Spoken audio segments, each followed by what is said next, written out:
1장 갑작스러운 죽음. 여러분, 오늘 들려드릴 이야기는 실제로 일어난 일입니다. 한 가족의 평범했던 일상이 하루아침에 어떻게 지옥으로 변했는지 그 생생한 현장을 함께 보시죠. 이 이야기는 돈 앞에서 무너지는 인간의 민낯을 적나라하게 보여주는 충격적인 실화입니다. 김씨 할머니, 올해 78세. 평생 남편과 함께 작은 식당을 운영하며 세 아들을 키워냈습니다. 서울 변두리의 낡은 골목에서 40년간 냉면집을 운영해왔던 그녀는 동네에서 모르는 사람이 없을 정도로 유명한 분이었죠. 새벽 4시에 일어나서 밤 10시까지 하루 18시간을 일하며 자식들을 키워낸 억척스러운 어머니였습니다. 남편이 10년 전 돌아가신 후에도 혼자서 식당을 꾸려나갔습니다. 아직 건강하니까 자식들한테 패 끼치고 싶지 않다는 게 그녀의 지론이었어요. 실제로 지난해까지도 매일 새벽에 시장에 나가 식재료를 직접 고르고 육수를 끓이고 면을 삶았습니다. 그런 그녀가 어느 날 갑자기 쓰러졌습니다. 평상시와 다를 게 없었던 그날 오후 마지막 손님을 배웅하던 중 갑자기요 하는 소리와 함께 바닥에 주저앉았던 것입니다. 다행히 단골 손님이 발견해서 즉시 119에 신고했지만 이미 늦었습니다. 어머니, 큰아들 민수가 병원 응급실에서 절규했습니다. 급히 달려온 그의 얼굴에는 땀과 눈물이 범벅이 되어 있었죠. 하지만 이미 늦었습니다. 뇌출혈로 인한 급작스러운 죽음이었어요. 의사는 차분한 목소리로 설명했습니다. 고혈압으로 인한 뇌출혈입니다. 평소에 혈압 관리를 제대로 안 하신 것 같네요. 발견했을 때 이미 의식을 잃으신 상태였고 뇌사 판정을 받으셨습니다. 민수는 멍한 표정으로 의사의 말을 들었습니다. 어머니가 고혈압이 있었다는 것도 그때 처음 알았거든요. 결혼한 지 15년 동안 어머니의 건강 상태에 대해 제대로 신경 쓴 적이 없었던 자신이 부끄러웠습니다. 장례식장은 순식간에 조문객들로 가득 찼습니다. 40년간 식당을 운영하며 쌓은 인연이 얼마나 깊었는지를 보여주는 광경이었어요. 동네 사람들, 단골 손님들, 시장 상인들까지 모두 찾아와 김씨 할머니의 마지막 길을 배웅했습니다. 참 좋은 분이었는데 너무 갑작스럽다. 맨날 건강하다고 하시더니 이럴 줄 몰랐네. 혼자서 그 큰 식당을 어떻게 운영하셨는지 정말 대단한 분이었어. 조문객들은 모두 입을 모아 김씨 할머니를 추억했습니다. 하지만 정작 상주석에 앉은 세 아들과 며느리들의 표정은 어딘가 달랐습니다. 슬픔보다는 긴장감이 감돌았죠. 특히 큰 며느리 순이와 둘째 며느리 영자는 서로를 의식하며 어색한 미소만 지었습니다. 평상시에는 그럭저럭 지내던 사이였지만 이상하게 오늘은 서로를 경계하는 눈빛이었어요. 첫째 날 저녁 장례식 비용에 대한 이야기가 나왔습니다. 장례비는 누가 낼 거예요? 셋째 며느리 미경이 조심스럽게 물었습니다. 그 순간 형제들의 눈빛이 미묘하게 변했습니다. 일단 내가 선불하고 나중에 형제들이 나눠서 정산하자. 큰아들 민수가 말했습니다. 어머니가 돈이 얼마나 있는지 아무도 모르잖아요. 혹시 통장이나 보험 같은 게 있을 텐데. 둘째 아들 영수가 중얼거렸습니다. 사실 김씨 할머니는 평생 검소하게 살았습니다. 화려한 옷이나 장신구 하나 없이 항상 같은 옷만 입고 다녔죠. 식당에서 나는 수익도 그저 생활비 정도로만 생각했던 자식들이었습니다. 시어머니가 얼마나 많은 재산을 가지고 있는지는 전혀 몰랐. 장례 첫날 밤, 큰아들 민수가 어머니 집을 정리하러 갔습니다. 40년간 살아온 집은 낡았지만 정돈되어 있었어요.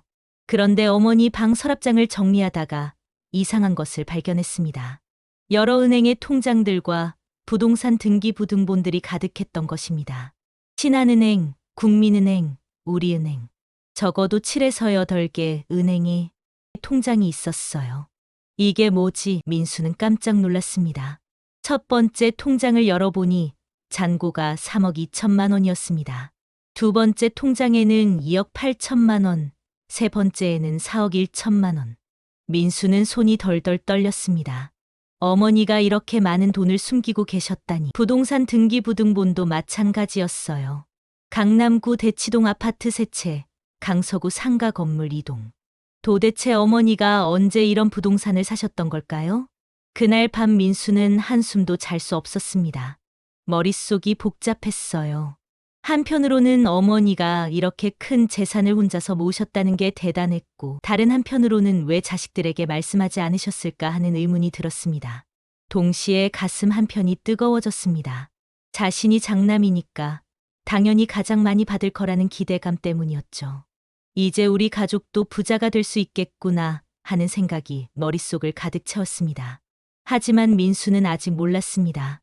이 발견이 가족들을 영원한 지옥으로 이끌게 될 시작이라는 것을. 2장 숨겨진 재산의 발견. 장례식 이틀째 민수는 동생들에게 어머니의 재산에 대해 알려줄지 말지 고민했습니다. 하지만 결국 혼자서 감당하기에는 너무 큰 비밀이었어요. 형, 어머니 집 정리는 어떻게 됐어? 둘째 영수가 물었습니다. 민수가 망설이다가 결국 털어놨습니다. 어머니가 통장을 여러 개 갖고 계셨어. 그리고 부동산도 좀 있는 것 같고. 얼마나? 셋째 철수가 관심을 보였습니다. 정확히는 모르겠지만 꽤 많아. 민수가 애매하게 대답했습니다. 그 순간 형제들의 눈빛이 달라졌습니다. 어머니에 대한 슬픔은 잠시 뒤로 밀려나고 유산에 대한 궁금증이 앞섰어요. 장례식 3일째 되는 날 예상치 못한 방문자가 나타났습니다. 정장을 단정하게 차려입은 50대 남성이 장례식장 입구에서 망설이다가 상주석으로 걸어왔습니다. 실례합니다. 혹시 고 김 할머니의 가족분들이신가요? 남자가 정중하게 물었습니다. 네, 그런데 누구시죠? 민수가 의아해하며 대답했습니다. 안녕하십니까? 저는 법무법인 정의의 박정민 변호사입니다.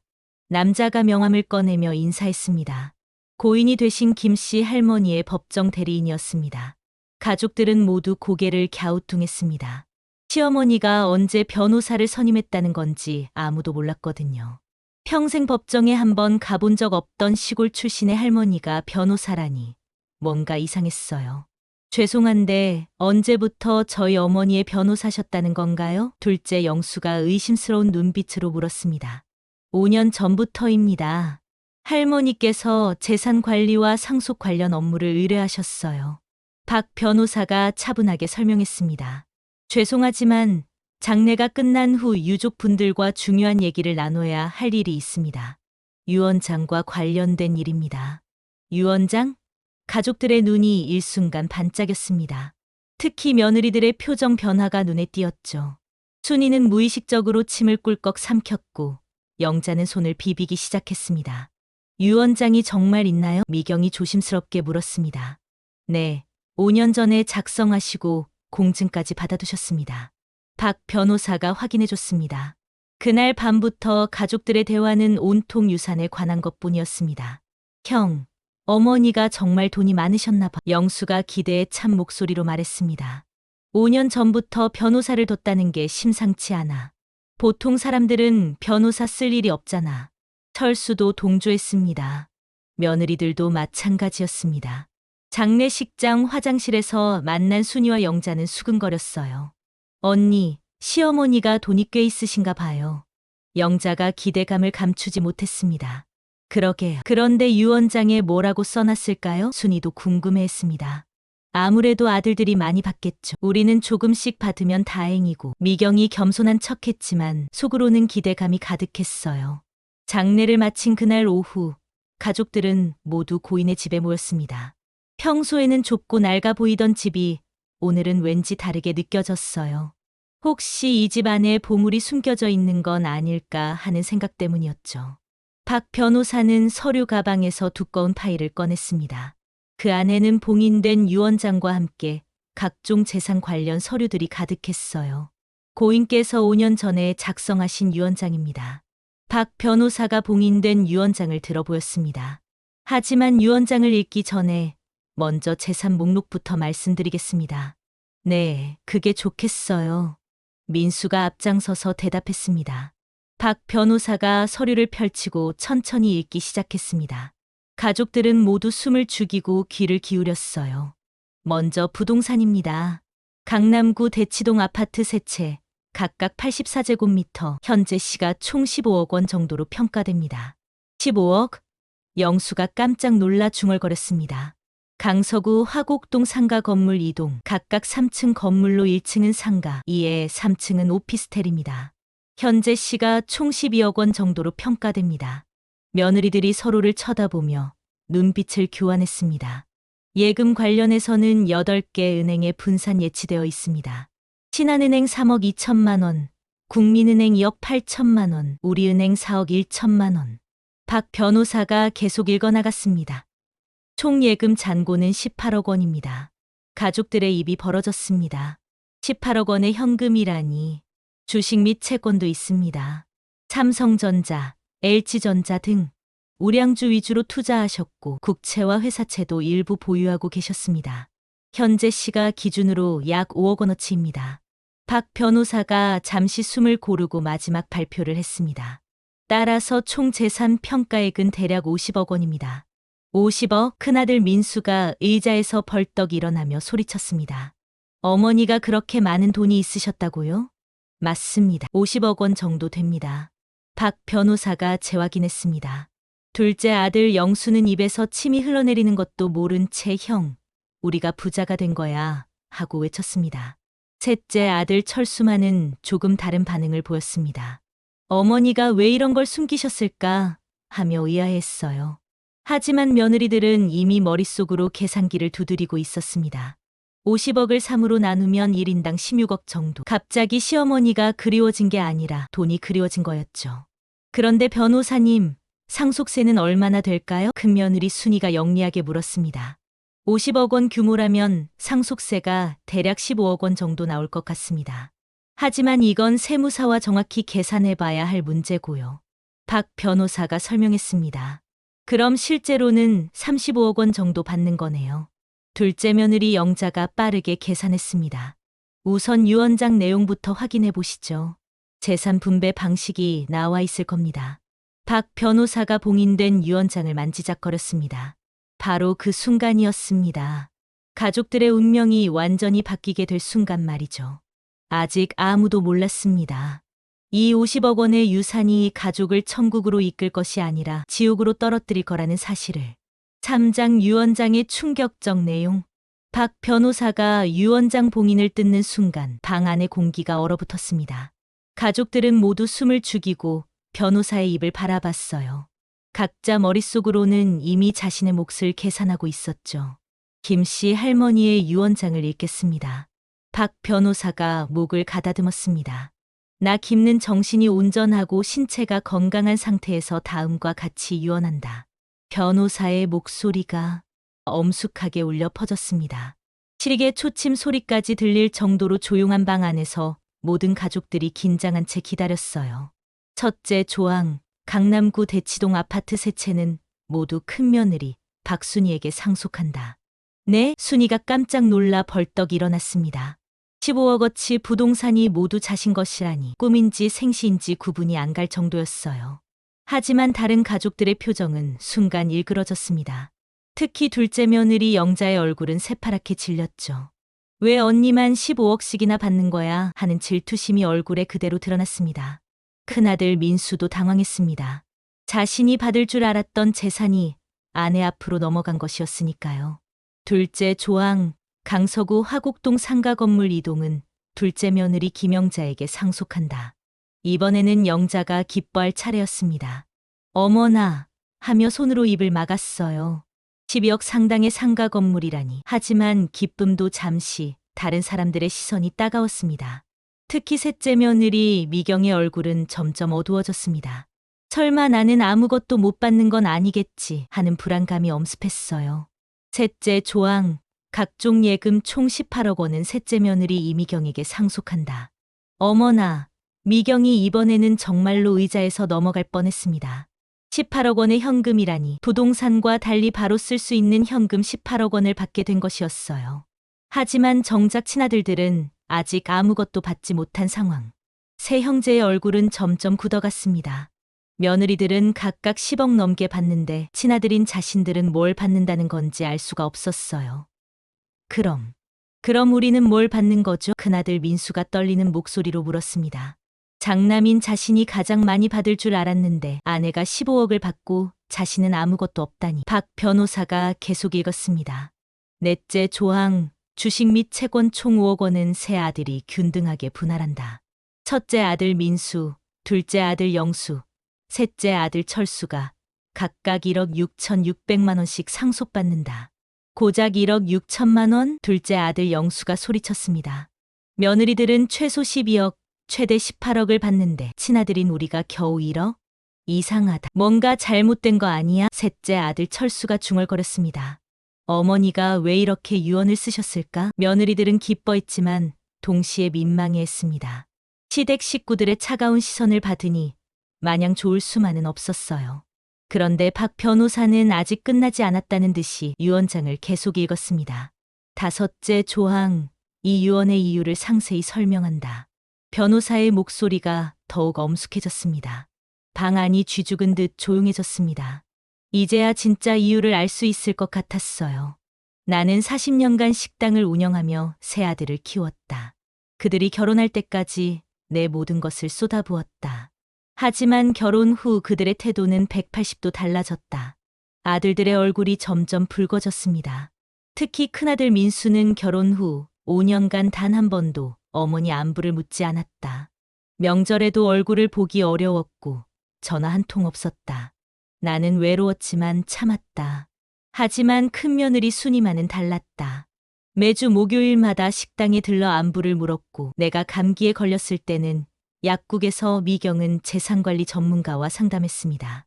18억을 남편 모르게 별도 계좌에 관리해도 문제 없나요? 혹시 나중에 이혼할 때 재산분할 대상이 되나요? 한 달 후 새며느리의 관계는 완전히 달라져 있었습니다. 언니, 요즘 어떻게 지내세요? 영자가 순이에게 어색하게 인사했습니다. 그냥요. 순이가 냉담하게 대답했습니다. 사실 순이는 이미 부동산 중개업소 3곳과 상담을 마친 상태였어요. 아파트 3채 중 한 채는 팔고 나머지 2채는 임대를 놓을 계획이었죠. 미경이는 어떻게 지내? 영자가 미경에게도 물었습니다. 저도 바빠요. 은행 업무 보느라. 미경이 대답했습니다. 실제로 미경은 이미 5개 은행에 계좌를 개설해놨어요. 18억을 분산 투자할 계획이었거든요. 이때 순이가 폭탄 발언을 했습니다. 언니들, 솔직히 말씀드릴게요. 저는 아파트를 제 개인 명의로 상속받을 거예요. 남편과는 상관없이요. 저도 마찬가지예요. 영자가 맞받았습니다. 상가 건물도 제 개인 재산으로 관리할 거예요. 저 역시 현금은 제가 따로 관리할 계획이에요. 미경도 선언했습니다. 이 순간 새며느리는 완전히 개별 행동을 시작하기로 결정했습니다. 가족이 아니라 각자의 이익을 추구하는 개인이 된 거죠. 더 큰 문제는 이들의 변화를 지켜본 아들들의 반응이었습니다. 평소 순종적이던 아내들이 갑자기 독립적으로 변하자 남편들은 위기감을 느끼기 시작했어요. 형, 우리 아내들이 이상해. 영수가 민수에게 전화했습니다. 영자가 상가 임대료를 자기 통장으로 받겠다고 해. 우리 순이도 마찬가지야. 민수가 한숨을 쉬었습니다. 아파트를 공동명의로 하자고 했더니 절대 안 된다고 하더라고. 미경이는 아예 현금을 어디다 숨겨놨는지 모르겠어. 철수도 합류했습니다. 형제들은 처음으로 뭔가 잘못되고 있다는 것을 깨달았습니다. 하지만 이미 늦었어요. 며느리들은 각자의 변호사와 함께 완벽한 개별 상속 계획을 세워놓은 상태였거든요. 2주 후 첫 번째 갈등이 터졌습니다. 순이가 남편 민수 몰래 아파트 중 한 채의 매매 계약서에 서명했다는 소식이 전해진 것입니다. 당신 뭐 하는 거야? 민수가 집에 들어와서 소리쳤습니다. 내가 모르게 아파트를 팔다니. 시어머니가 저에게 주신 재산이니까 제가 처분하는 게 당연하죠. 순이가 당당하게 대답했습니다. 하지만 우리는 부부잖아. 이런 큰일은 상의해야지. 민수가 화를 냈습니다. 상의요? 순이가 비웃었습니다. 당신은 시어머니 살아계실 때 5년간 한 번도 안부 전화 한 통 안 했잖아요. 그런 당신이 무슨 권리로 시어머니 유산에 손을 대려고 해요? 이 말을 들은 민수는 할 말을 잃었습니다. 아내의 말이 맞았거든요. 둘째 집에서도 비슷한 일이 벌어졌습니다. 영자가 상가 건물의 모든 임대 계약을 자신 명의로 바꾸고 임대료를 자신의 개인 계좌로 받기 시작한 것입니다. 영자야, 이게 뭐야? 내가 모르게 임대 계약을 다 바꿨다고? 영수가 분노했습니다. 상가 주인은 저예요. 당신이 왜 관여해요? 영자가 맞서 싸웠습니다. 그래도 부부인데 이런 큰돈 관리를 혼자서 하면 어떻게 해? 영수가 소리쳤습니다. 부부요? 영자가 냉소했습니다. 시어머니한테 빌린 2천만 원도 안 갚은 사람이 무슨 부부 타령이에요? 당신이 시어머니한테 제대로 했으면 이런 일도 없었을 거예요. 셋째 집은 더욱 심각했습니다. 미경이 18억의 현금 중 15억을 이미 다른 은행으로 옮겨놓고 남편 철수에게는 3억만 있다고 거짓말한 것입니다. 미경아, 상속받은 돈이 3억밖에 안 남았다고? 철수가 의심스러워했습니다. 상속세 내고 변호사 비용 내고 각종 수수료 내고 나니까 그렇게 됐어요. 미경이 태연하게 거짓말했습니다. 그래도 너무 적지 않아? 8억에서 3억만 남았다고? 철수가 따져 물었습니다. 당신이 직접 계산해 보세요. 미경이 가짜 서류를 내밀었습니다. 이렇게 해서 한때 화목했던 가족들이 서로를 속이고 의심하는 관계로 변해버렸습니다. 50억의 유산은 가족을 하나로 뭉치게 한 것이 아니라 완전히 분열시켜 버린 것입니다. 며느리들은 각자 자신만의 재산 관리 계획을 세우고 있었고 아들들은 자신들이 소외당하고 있다는 분노로 가득했습니다. 이제 이 가족에게는 하나의 길만이 남아 있었습니다. 법정에서 만나는 것 말이죠. 사장 과거의 비밀들. 유언장 낭독이 끝난 후 방 안에는 어색하고 무거운 침묵이 흘렀습니다. 며느리들은 기쁨을 감추려 했지만 입가의 미소를 완전히 숨길 수는 없었고 아들들은 분노와 당황스러움으로 얼굴이 일그러져 있었어요.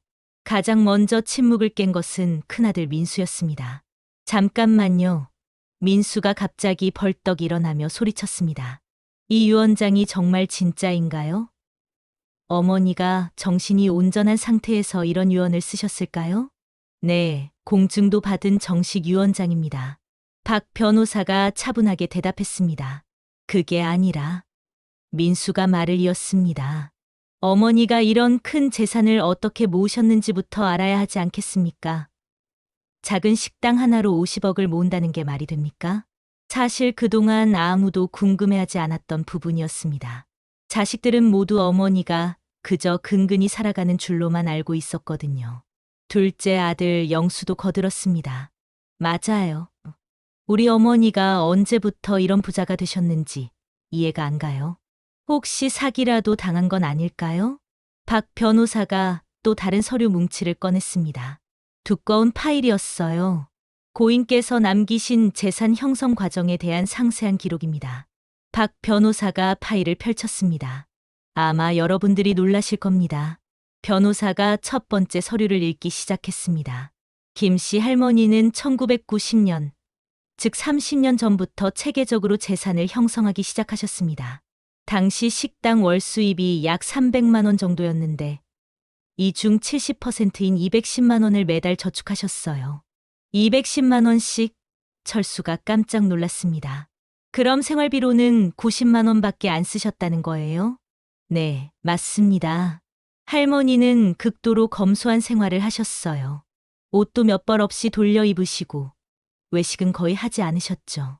며느리들이 서로를 쳐다봤습니다. 시어머니가 그렇게 절약하며 사셨다는 걸 이제야 알게 됐어요. 하지만 단순히 저축만 한 게 아닙니다. 박 변호사가 계속 설명했습니다. 1992년부터는 부동산 투자를 시작하셨어요. 처음에는 강남구 대치동의 작은 땅 한 평, 두 평씩 사들이기 시작했습니다. 30년 전 강남 땅값이 얼마였는지 아십니까? 변호사가 질문했습니다.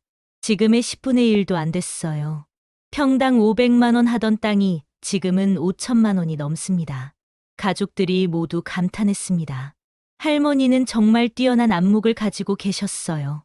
강남 개발 계획을 미리 알아보시고 여기가 앞으로 잘 될 곳이라고 판단하신 거죠. 그래서 식당에서 번 돈을 조금씩 모아 부동산을 사들이셨습니다. 둘째 아들 영수가 고개를 저었습니다. 그래서 어머니가 항상 낡은 옷만 입고 다니셨구나. 우리는 어머니가 가난한 줄로만 알았는데. 또한 할머니는 1995년부터는 주식 투자도 시작하셨어요. 박 변호사가 다른 서류를 펼쳤습니다. 삼성전자, LG전자, 현대자동차 같은 우량주를 꾸준히 사 모으셨죠. 25년 전 삼성전자 주가가 얼마였는지 아십니까? 변호사가 다시 질문했습니다. 1995년에 1만 원 하던 주식이 지금은 7만 원이 넘어요. 7배가 올랐죠. 할머니의 전체 투자 수익률을 계산해 보면 연평균 15%를 넘습니다.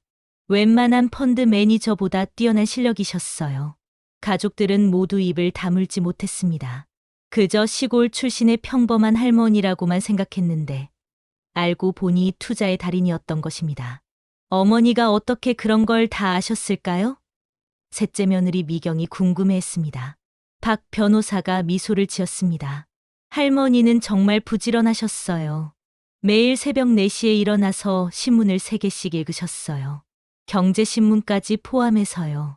그리고 도서관에 가서 부동산, 주식 관련 책도 많이 읽으셨고요. 신문을 3개씩?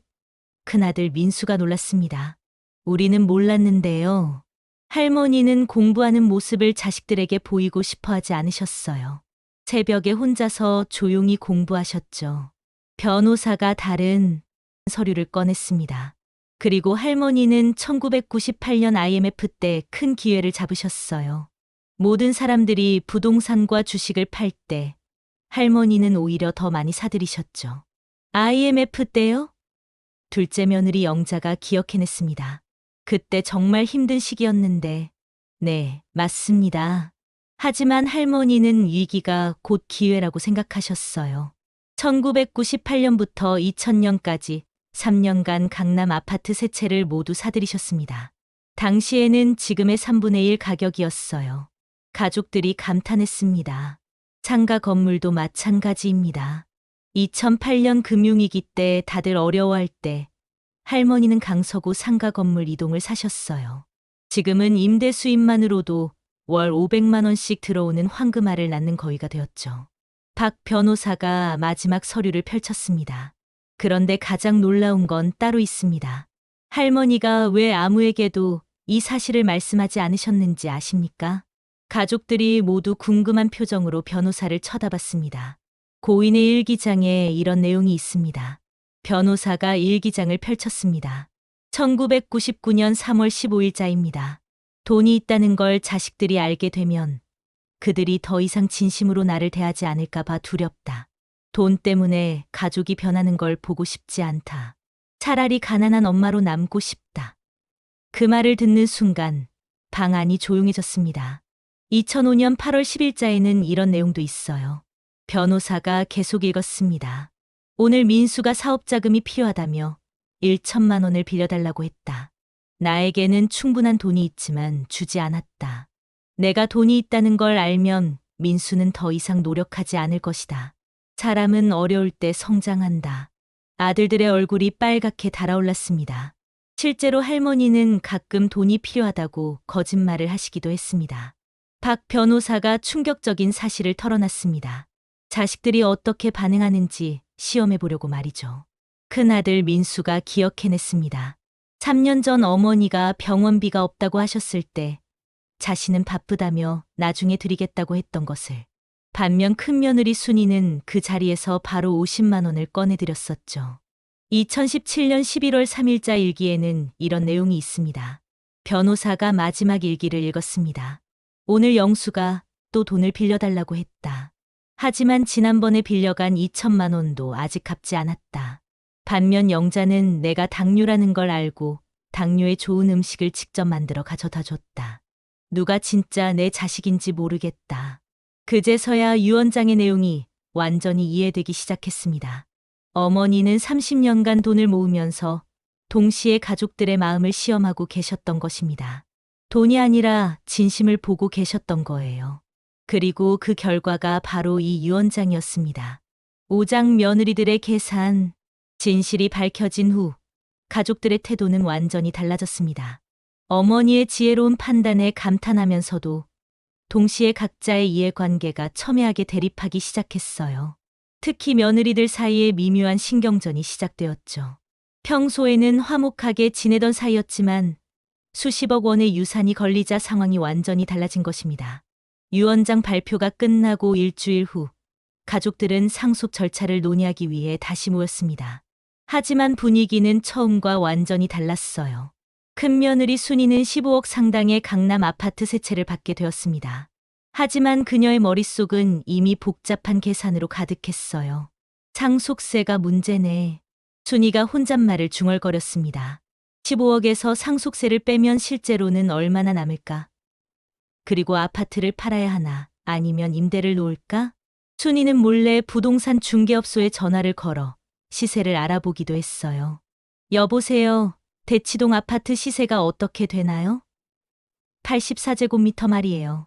한편 둘째 며느리 영자는 12억 상당의 상가 건물을 받았지만 마음이 편하지 않았습니다. 부동산은 관리가 필요하고 공실이 생기면 수입이 줄어들 수 있으니까요. 순이 언니는 아파트라서 좋겠네. 영자가 투덜거렸습니다. 아파트는 그냥 놔둬도 값이 오르는데 상가는 임차인 관리하고 건물 수리하고 신경 쓸 게 한두 가지가 아니야. 영자는 남편 영수에게 불만을 털어놓았어요. 여보, 시어머니가 왜 나한테만 상가를 주셨을까? 현금이나 아파트가 훨씬 좋을 텐데. 반면 셋째 며느리 미경은 18억의 현금을 받게 되어서 속으로 가장 기뻐했습니다. 현금은 바로 쓸 수 있고 관리할 필요도 없으니까요. 하지만 미경도 고민이 생겼습니다. 이 돈을 남편한테 다 말해야 할까? 아니면 일부는 내가 따로 관리할까? 철수가 알면 사업한다고 다 써버릴 수도 있는데.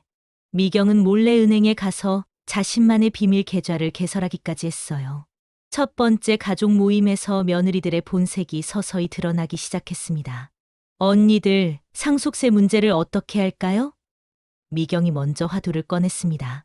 각자 자기가 받은 몫에서 내는 게 당연하지 않을까요? 순이가 단호하게 말했습니다. 그런데 언니, 강남 아파트 중에 하나 팔아서 상속세를 내야 하는 거 아니에요? 영자가 은근히 견제구를 던졌습니다. 왜 내가 아파트를 팔아야 해요? 상속세는 현금으로 내는 거잖아요. 순이가 차갑게 대답했습니다. 그럼 현금이 없으면 어떻게 해요? 영자가 따져 물었습니다. 그건 각자 알아서 해야 할 문제죠. 순이가 선을 그었습니다. 미경이 끼어들었습니다. 저는 현금이니까 상속세 내기 편하긴 한데 그래도 18억을 다 받는 건 아니잖아요. 세금 내고 나면 12억 정도 남을 것 같은데요. 그래도 현금이 제일 좋은 거예요. 영자가 부러워했습니다. 저는 상가 관리해야 하고 임차인들 상대해야 하고 정말 골치 아플 것 같아요. 이때부터 며느리들 사이에 미묘한 균열이 생기기 시작했습니다. 그동안 화목했던 관계가 돈 때문에 변하기 시작한 거죠. 더 큰 문제는 남편들, 즉 아들들의 반응이었습니다. 그들은 자신들이 고작 1억 6천만 원씩밖에 받지 못한다는 사실에 분노하고 있었거든요. 큰아들 민수가 아내 순이에게 다가왔습니다. 여보, 그 아파트들 우리 공동 명의로 하면 어떨까? 왜요? 순이가 날카롭게 반응했습니다. 아니, 우리는 부부잖아. 부부 공동재산이지. 민수가 설득했습니다. 아니에요. 순이가 단호하게 거절했습니다. 이건 시어머니가 저에게 개인적으로 주신 유산이에요. 제 명의로 받을 거예요. 그럼 적어도 아파트 관리는 내가 하면 안 될까? 부동산 임대료 받는 것도. 민수가 다른 방법을 제안했습니다. 그것도 안 돼요. 순이가 딱 잘라 말했습니다. 시어머니가 저를 믿고 주신 건데 왜 당신이 관리해요? 민수는 당황했습니다. 평소 순종적이던 아내가 이렇게 강경하게 나온 건 처음이었거든요.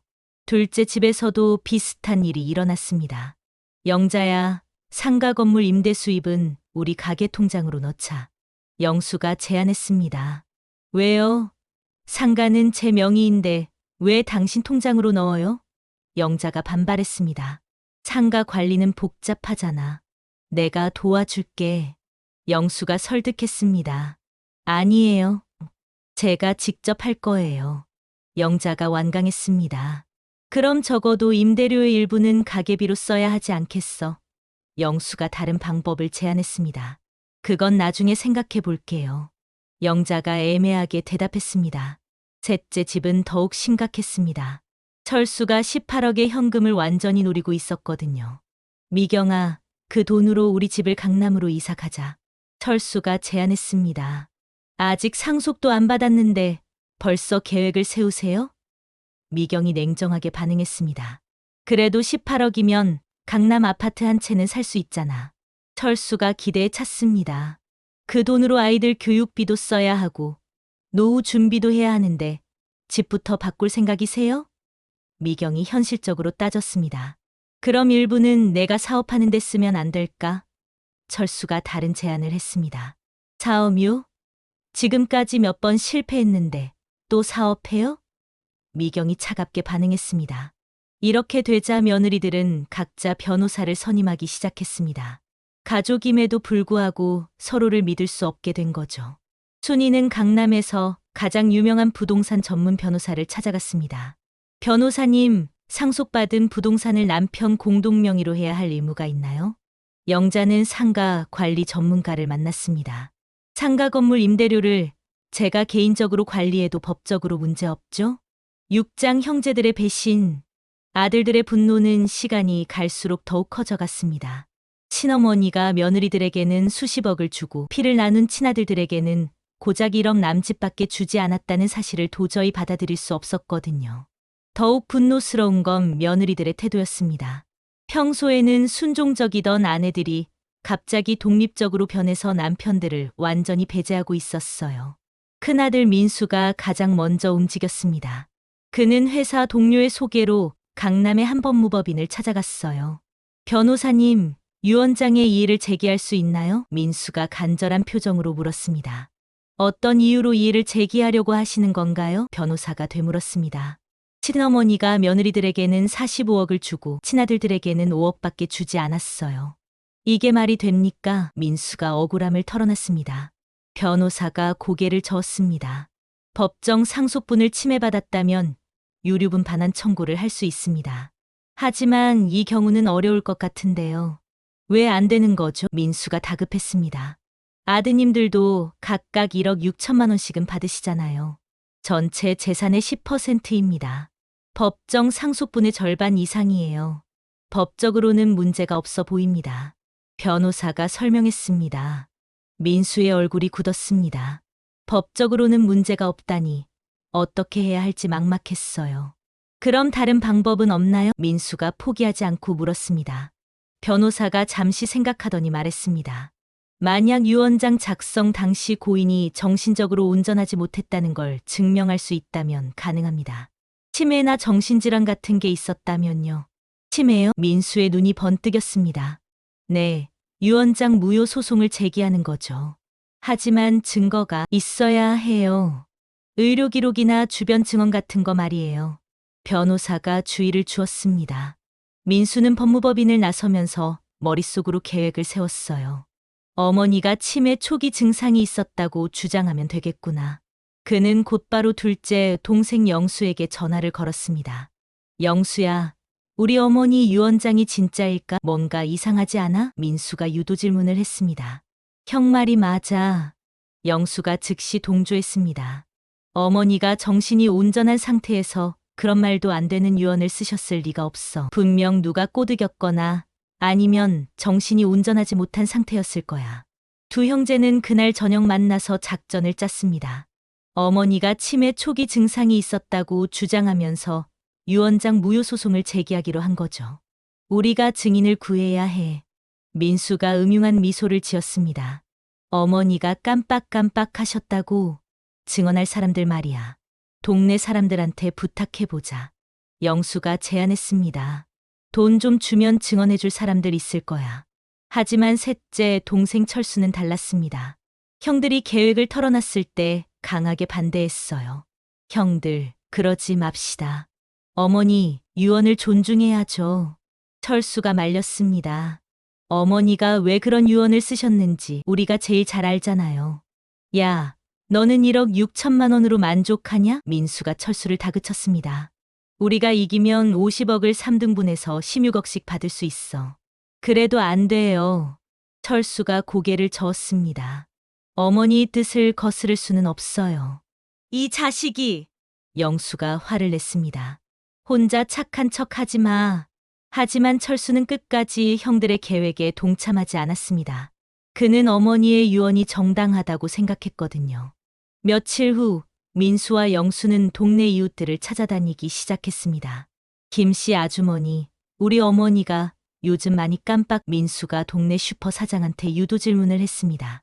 글쎄, 나이 드시니까 가끔 그런 것 같기도 하고. 슈퍼 사장이 애매하게 대답했습니다. 아주머니도 아시잖아요. 우리 어머니가 같은 물건을 또 사러 오시고 계산한 걸 또 계산하시고. 영수가 거짓말을 보탰습니다. 혹시 법원에서 물어보면 그렇게 증언해 주실 수 있나요? 민수가 은근히 부탁했습니다. 물론 사례비도 드릴게요. 하지만 동네 사람들은 다들 김씨 할머니가 죽는 날까지 정신이 멀쩡했다는 걸 알고 있었어요. 증언을 부탁받은 이웃들은 오히려 형제들을 이상하게 봤습니다. 그런 거짓 증언은 할 수 없어요. 슈퍼 사장이 거절했습니다. 할머니는 돌아가시기 전날까지도 정정하셨어요. 다른 이웃들도 마찬가지였습니다. 오히려 형제들의 의도를 눈치채고 거리를 두기 시작했어요. 한편 며느리들도 가만히 있지 않았습니다. 철수가 몰래 형들의 계획을 알려줬거든요. 형수님들 조심하세요.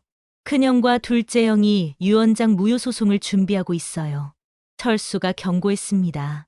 며느리들은 즉시 대응에 나섰습니다.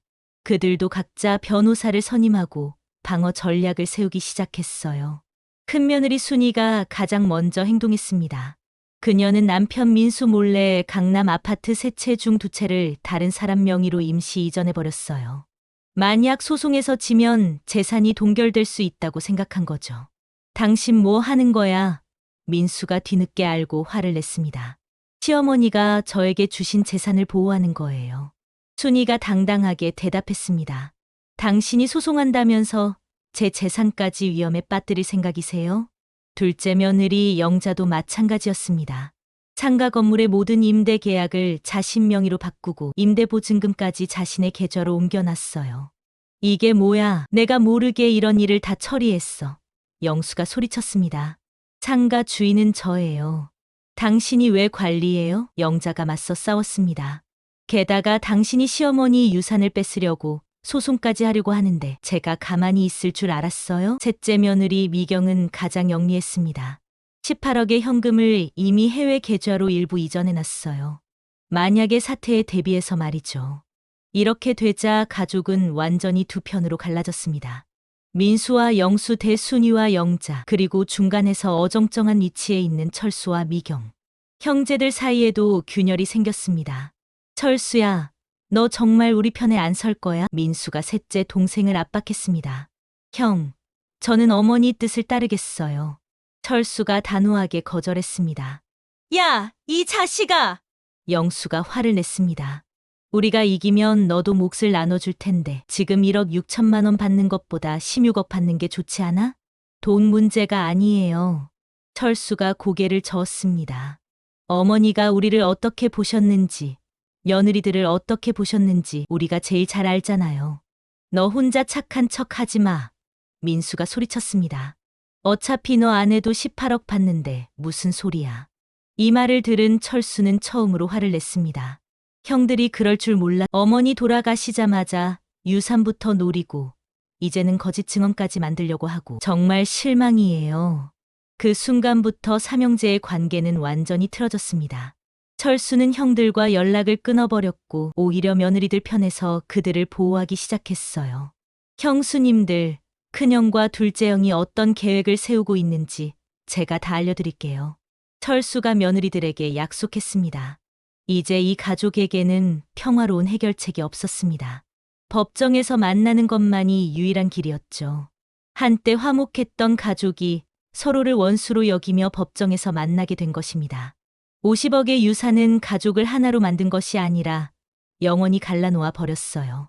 7장 진실의 폭로. 유언장 무효 소송이 정식으로 시작된 것은 어머니가 돌아가신 지 6개월 후였습니다. 민수와 영수는 고인이 치매 초기 증상으로 인해 정상적인 판단 능력을 잃은 상태에서 유언장을 작성했다고 주장하며 소송을 제기했어요. 반면 며느리들은 최고의 변호사들을 선임하고 철저히 방어에 나섰습니다. 철수도 며느리들 편에서 증인으로 나서기로 했고요. 첫 번째 재판에서 민수 측 변호사가 주장을 펼쳤습니다. 재판장님, 고인은 유언장 작성 당시 치매 초기 증상이 있었습니다. 같은 말을 반복하고 최근 일을 기억하지 못하는 등의 증상이 있었다는 증언을 확보했습니다. 하지만 며느리들 측 변호사가 즉시 반박했습니다. 고인은 죽기 직전까지 혼자서 식당을 운영하며 복잡한 재산 관리까지 완벽하게 해냈습니다. 치매 환자가 그런 일을 할 수 있겠습니까? 2개월간 증인 신문이 이어졌습니다. 민수와 영수 측에서는 몇몇 동네 사람들을 증인으로 내세웠지만 그들의 증언은 일관성이 없었어요. 할머니가 가끔 깜빡하시는 것 같았어요. 한 증인이 애매하게 대답했습니다. 구체적으로 어떤 일을 깜빡하셨나 며느리 측 변호사가 추궁했습니다. 정확히는 기억이 증인이 말을 더듬었습니다. 반면 며느리들은 확실한 증거들을 제시했습니다. 어머니가 생전에 은행에서 복잡한 금융거래를 했던 기록들, 부동산 계약서에 명확한 서명을 한 기록들, 심지어 유언장 작성 직전까지 변호사와 나눈 상세한 상담 기록까지 모든 것이 어머니의 정신이 온전했다는 것을 증명했어요. 소송이 3개월째 접어들었을 때 예상치 못한 반전이 일어났습니다. 김 씨 할머니의 주치의였던 박정우 의사가 법정에 중요한 증거를 가지고 나타난 것입니다. 재판장님, 고인이 돌아가시기 1개월 전에 저에게 맡기신 봉투가 있습니다. 박 의사가 법정에서 봉봉한 봉투를 꺼냈습니다. 이것은 무엇입니까? 판사가 물었습니다. 고인께서 직접 작성하신 편지입니다. 가족들이 유산을 두고 싸울 것을 예상하시고 그때 법정에서 공개해달라고 부탁하신 것입니다. 박 의사가 설명했습니다. 방청석에 앉은 가족들이 모두 긴장했습니다. 또 다른 유언장인가 아니면 다른 비밀이 숨겨져 있는 걸까? 판사의 허가를 받은 박 의사가 편지 봉인을 뜯고 읽기 시작했습니다. 내 사랑하는 가족들에게 만약 이 편지를 듣고 있다면 아마도 너희들은 내 유산을 두고 법정에서 싸우고 있을 것이다. 민수와 영수의 얼굴이 빨갛게 달아올랐습니다. 먼저 분명히 말하고 싶은 것은 나는 죽는 순간까지 정신이 완전히 멀쩡했다는 것이다. 치매도 없었고 건망증도 없었다. 가끔 깜빡하는 척했던 것은 너희들을 시험해보기 위해서였다. 법정 안이 술렁거렸습니다. 유언장 무효 소송의 핵심 근거가 완전히 무너지는 순간이었어요. 박 의사가 계속 읽었습니다. 나는 지난 30년간 너희들을 지켜보며 누가 진정으로 나를 사랑하는지 확인했다. 그 결과가 바로 내 유언장이다. 편지에는 더욱 구체적인 내용이 적혀 있었습니다. 민수야, 너는 결혼 후 정확히 5년 2개월간 어머니에게 안부 전화를 한 번도 하지 않았다. 내가 일일이 세어봤다. 반면 내 아내 순이는 240번의 목요일 중에 235번을 빠뜨리지 않고 찾아와 안부를 물었다. 큰아들 민수가 고개를 푹 숙였습니다. 어머니가 그렇게 세세하게 기록하고 계셨다니. 영수야, 너는 2017년 3월에 사업자금으로 2천만 원을 빌려갔다. 갚겠다고 약속했지만 3년이 지난 지금까지 한 푼도 갚지 않았다. 게다가 12월에는 또 1천만 원을 더 달라고 했다. 하지만 내 아내 영자는 내가 당뇨 진단을 받았을 때 3개월간 매일 당뇨 환자를 위한 식단을 연구해서 만들어 가져다 주었다. 둘째 아들 영수의 눈에서 눈물이 흘렀습니다. 철수야, 너만은 다르다고 생각했지만 너 역시 마찬가지였다. 2018년에 내가 폐렴으로 입원했을 때 내가 문병 온 것은 단 3번이었다. 반면 내 아내 미경이는 21일 입원 기간 중 비를 밤새 간병해 주었다. 하루는 본인이 감기에 걸려서 못 온 날이었다. 철수도 부끄러워 고개를 들 수 없었습니다. 하지만 편지에는 더 충격적인 내용이 기다리고 있었습니다. 사실 나에게는 너희들이 모르는 또 다른 재산이 있다. 스위스 은행에 예치해둔 100억 원이 더 있다. 100억 원? 법정 안의 모든 사람들이 깜짝 놀라 웅성거렸습니다. 박 의사가 목소리를 높여 계속 읽었습니다. 이 100억 원은 원래 자선단체에 기부하려고 했다. 하지만 마지막 순간에 마음을 바꿨다. 만약 내 가족들이 50억 원을 두고 싸우지 않고 화목하게 나누어 가진다면 이 100억 원도 추가로 상속해 주려고 했다. 가족들의 얼굴이 하얗게 질렸습니다. 며느리들조차 충격을 받았어요. 나는 변호사 선생님께 부탁했다. 만약 내 가족들이 유산 분배에 대해 6개월 이내에 합의하고 서로 화목하게 지낸다면 100억 원을 추가로 상속하라고 말이다. 박 변호사가 고개를 끄덕였습니다. 실제로 그런 조건부 유언이 있었던 것입니다. 하지만 너희들이 지금 법정에서 만나고 있다는 것은 이미 그 기회를 완전히 놓쳤다는 뜻이다. 따라서 100억 원은 예정대로 유니세프와 월드비전에 기부한다. 법정안이 쥐죽은 듯 조용해졌습니다. 100억 원. 그들이 화목했더라면 총 150억 원을 받을 수 있었던 것입니다. 편지는 더욱 가슴 아픈 내용으로 이어졌습니다. 나는 지난 5년간 매일 일기를 썼다. 누가 나를 찾아왔는지, 누가 안부를 물었는지, 누가 나를 도와줬는지 모든 것을 기록했다. 그 일기는 변호사 선생님이 보관하고 있다. 실제로 박 변호사는 김 씨 할머니의 5년간 일기 30여 권을 법정에 증거로 제출했습니다. 일기를 보면 알 수 있을 것이다. 며느리들이 얼마나 나를 정성껏 돌봐주었는지, 반대로 내 친아들들이 얼마나 나를 소홀히 했는지 말이다. 박 의사가 편지의 핵심 부분을 읽었습니다. 민수야, 2019년 4월 3일 내가 사업이 어렵다며 5천만 원을 빌려달라고 했을 때 나는 돈이 없다고 거짓말을 했다. 하지만 그날 순이는 내가 감기에 걸린 것을 보고 약국에서 3만 원짜리 종합감기약을 사다 주었다. 누가 더 나를 사랑하는지 그때 확실히 알았다. 민수는 그날을 기억했습니다. 어머니가 돈이 없다고 하자 짜증을 내며 그냥 나왔던 것을. 영수야, 2020년 7월 15일 내가 또 돈을 빌려달라고 했을 때 나는 은행에 돈이 묶여 있다고 했다. 그런데 그날 영자는 내가 혈압약을 깜빠먹은 것을 걱정해서 매일 오후 3시에 전화로 약 먹었는지 확인해 주었다. 3개월간 단 하루도 빠뜨리지 않고 말이다.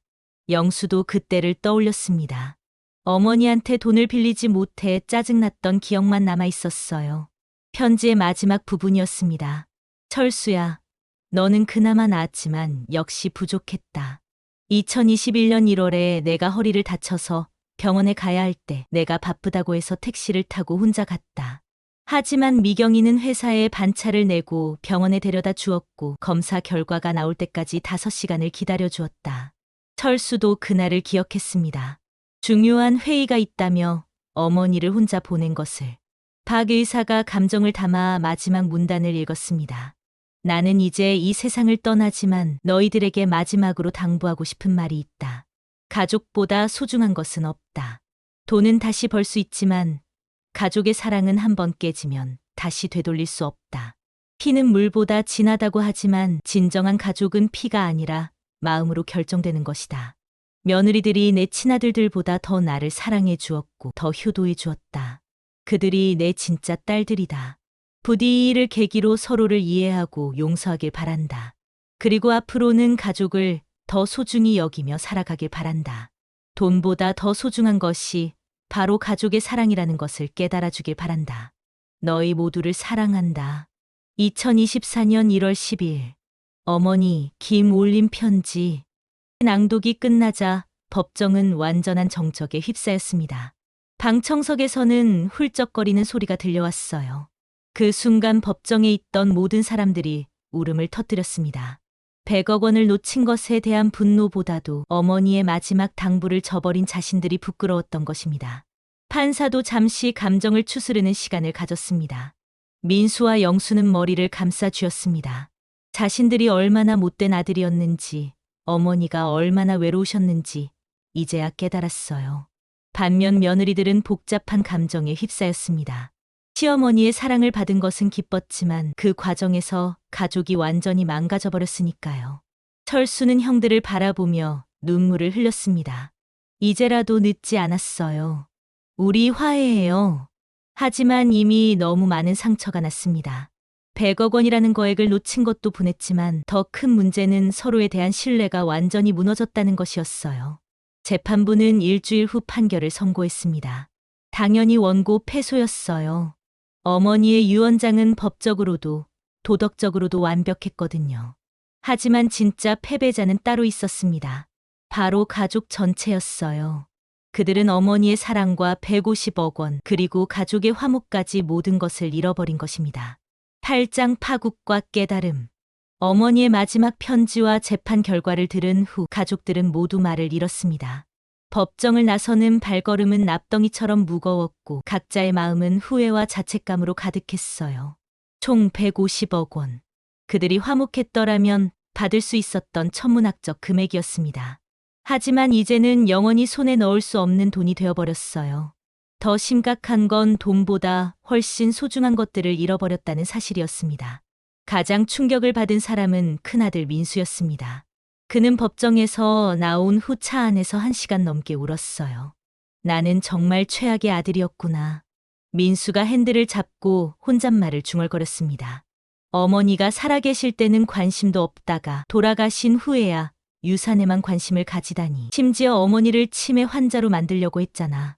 민수는 그제서야 깨달았습니다. 5년간 단 한 번도 안부 전화를 하지 않았다는 사실을. 어머니가 아프실 때 돌봐드리지 않았다는 사실을. 오직 돈이 필요할 때만 찾아갔다는 사실을. 둘째 아들 영수는 더욱 참담했습니다. 어머니에게 빌린 3천만 원을 갚지도 않고서는 더 많은 유산을 달라고 소송까지 제기했던 자신이 부끄러웠어요. 형, 우리가 너무 잘못했어. 영수가 민수에게 전화를 걸었습니다. 소송을 취하하자. 이제라도 어머니께 사죄하자. 하지만 이미 늦었습니다. 법정에서 진실이 모두 드러난 후 가족 관계는 돌이킬 수 없을 만큼 깨져버렸거든요. 며느리들도 마음이 편하지 않았습니다. 시어머니의 사랑을 받은 것은 기뻤지만 그 과정에서 가족이 원수가 되어버렸으니까요. 언니들, 우리도 잘못한 게 있어요. 큰며느리 순이가 다른 며느리들에게 말했습니다. 시어머니는 우리가 화목하게 지내길 바라셨는데 우리는 돈 때문에 서로 경계하고 의심했잖아요. 그러게 시어머니가 우리에게 그렇게 큰 사랑을 주셨는데. 둘째 며느리 영자가 한숨을 쉬었습니다. 우리가 너무 계산적이었나 봐요. 그렇지만 이제 와서 어떻게 해요? 셋째 며느리 미경이 절망적으로 말했습니다. 남편들은 우리를 완전히 원망하고 있는데 특히 100억 원을 놓쳤다는 걸 알고는 더욱 화가 났을 거예요. 소송은 결국 원고 패소로 끝났습니다. 어머니의 유언장은 법적으로도 도덕적으로도 완벽했거든요. 하지만 진짜 패배자는 가족 모두였어요. 재판이 끝난 지 한 달 후 첫 번째 이혼 소식이 들려왔습니다. 민수와 순이가 이혼 절차를 밟기 시작한 것입니다. 민수는 아내가 자신을 배신했다고 생각했고 순이는 남편이 시어머니를 모독했다고 생각했어요. 당신은 처음부터 시어머니 유산만 노렸던 거 아니야? 민수가 집에서 소리쳤습니다. 나한테는 한마디 상의도 없이 아파트를 처분하고 임대료도 혼자 관리하고. 상의요? 순이가 비웃었습니다. 당신이 시어머니를 치매 환자로 만들려고 할 때 저에게 상의했나요? 당신은 시어머니가 살아계실 때 5년간 안부 전화 한 번 안 했으면서 지금 와서 무슨 권리로 시어머니 유산에 손을 대려고 해요? 이 싸움은 계속 이어졌고 결국 둘은 이혼하기로 결정했습니다. 15억 상당의 아파트는 모두 순이 소유가 되었고 민수는 혼자 작은 원룸에서 살게 되었어요. 영수와 영자 부부도 마찬가지였습니다. 상가 수입을 두고 매일 서로에 대한 불신이 커져만 갔어요. 영자야, 그래도 부부인데 상가 수입을 혼자만 관리하면 어떻게 해? 영수가 애원했습니다. 부부요? 영자가 냉소했습니다. 시어머니한테 빌린 돈도 안 갚은 사람이 무슨 부부 타령이에요? 게다가 저를 치매 환자 만들려고 한 사람 아내로 만들려고 했잖아요. 결국 이들도 별거에 들어갔고 1년 후에는 정식으로 이혼했습니다. 12억 상당의 상가 건물은 모두 영자 소유가 되었어요. 오직 철수와 미경 부부만이 평화를 유지했습니다. 철수가 처음부터 돈보다 가족을 선택했기 때문이죠. 여보, 100억을 놓친 것도 아깝고 1억 6천만 원밖에 못 받은 것도 아쉽지만 철수가 아내에게 말했습니다. 그래도 우리 가족이 화목한 게 더 소중해. 시어머니도 그걸 원하셨을 거야. 당신 말이 맞아요. 미경이 동의했습니다. 시어머니가 저에게 18억을 주신 것도 감사하지만 무엇보다 가족이 중요해요. 미경은 받은 18억 중 절반인 9억을 형들에게 나누어 주겠다고 제안했습니다. 비록 그들이 소송을 했지만 여전히 가족이라고 생각했거든요. 하지만 이미 관계가 악화된 상황에서 그 제안은 받아들여지지 않았어요. 민수와 영수는 자존심이 상해서 거절했고 오히려 미경의 선의를 비꼬기까지 했어요. 위선 떨지 마, 민수가 차갑게 말했습니다. 어차피 너희 부부도 18억 받아서 좋을 거 아니야. 그런 식으로 나오시면 저도 어쩔 수 없어요. 미경이 실망했습니다. 2년 후 가족들은 각자 완전히 다른 길을 걸었습니다. 민수는 이혼 후 작은 원룸에서 혼자 살며 택시 운전을 하게 되었습니다. 한때 중견기업 과장이었던 그가 50대에 새로 시작해야 하는 삶이었어요. 15억짜리 아파트들은 모두 전처 소유가 되었고 그는 재산 한 푼 없이 맨몸으로 나와야 했습니다. 어머니, 정말 죄송합니다. 민수는 매주 어머니 산소에 찾아가 사죄했습니다. 제가 정말 못된 아들이었어요. 이제야 깨달았어요. 영수도 비슷한 처지가 되었습니다. 이혼 후 고시원에서 생활하며 대리운전으로 생계를 유지했어요. 12억짜리 상가 건물은 모두 전처가 가져갔고 그에게 남은 건 빚뿐이었습니다. 형, 우리 진짜 바보였어. 영수가 민수에게 전화했습니다. 150억을 날리고 가족도 잃고 아내도 잃고 이게 뭔 짓이야. 반면 며느리들은 각자 큰 재산을 얻었지만 행복하지는 못했습니다. 돈은 많아졌지만 가족을 잃어버렸으니까요. 순이는 15억 상당의 아파트로 임대업을 하며 경제적으로는 풍족해졌지만 외로웠어요. 아이들도 아버지와 어머니 사이에서 갈등을 겪어야 했고요. 영자는 상가 건물 관리로 바빠졌지만 역시 혼자 감당하기에는 부담이 컸어요. 임차인들과 분쟁도 잦았고 건물 관리비도 만만치 않았습니다. 철수만이 가족과 함께 평범하지만 행복한 삶을 이어갔어요. 1억 6천만 원과 미경이 받은 18억으로 아이들 교육에 투자하고 조그만 사업도 시작했습니다. 무엇보다 부부가 화목하게 지냈어요. 5년이 지난 지금 가족들은 어떻게 살고 있을까요? 민수는 여전히 혼자 살며 택시를 운전하고 있습니다. 가끔 어머니 산소에 가서 어머니, 정말 죄송해요. 제가 얼마나 못난 아들이었는지 이제 알아요. 라고 중얼거려요. 영수는 재혼했지만 여전히 경제적으로 어렵게 살고 있습니다. 새 아내에게도 과거 이야기를 털어놓지 못하고 있어요. 순이와 영자는 각자 많은 재산을 가지고 있지만 외롭게 살고 있습니다. 가끔 시어머니 생각이 날 때면 그때 좀 더 겸손했으면 어땠을까 하고 후회해요. 철수와 미경만이 행복하게 살고 있습니다. 돈은 다른 형수들보다 적지만 가족의 화목이라는 가장 소중한 것을 지켜냈거든요.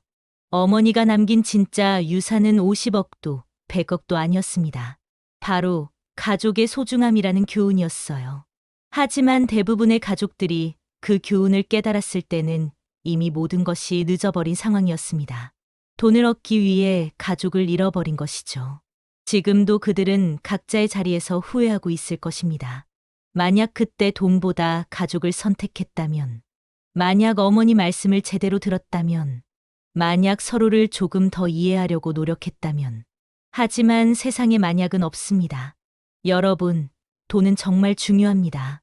우리가 살아가는데 꼭 필요한 것이죠. 하지만 돈보다 더 소중한 것들이 있다는 사실을 잊지 마세요. 바로 가족의 사랑, 서로에 대한 믿음, 그리고 함께하는 시간들입니다. 한 번 깨진 가족의 인연은 아무리 많은 돈을 주고도 다시 살 수 없습니다. 상처받은 마음은 시간이 지나도 쉽게 아물지 않아요. 김씨 할머니는 마지막까지 가족들이 화목하게 지내기를 바랐습니다.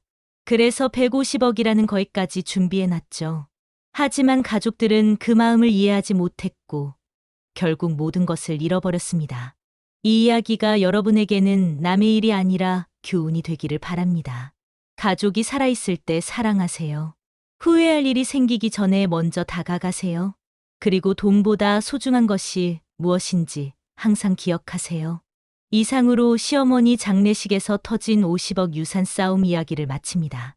여러분의 가정에는 이런 비극적인 일이 일어나지 않기를 진심으로 바라며 모든 가족이 사랑과 화목 속에서 행복하게 지내시기를 기원합니다. 감사합니다.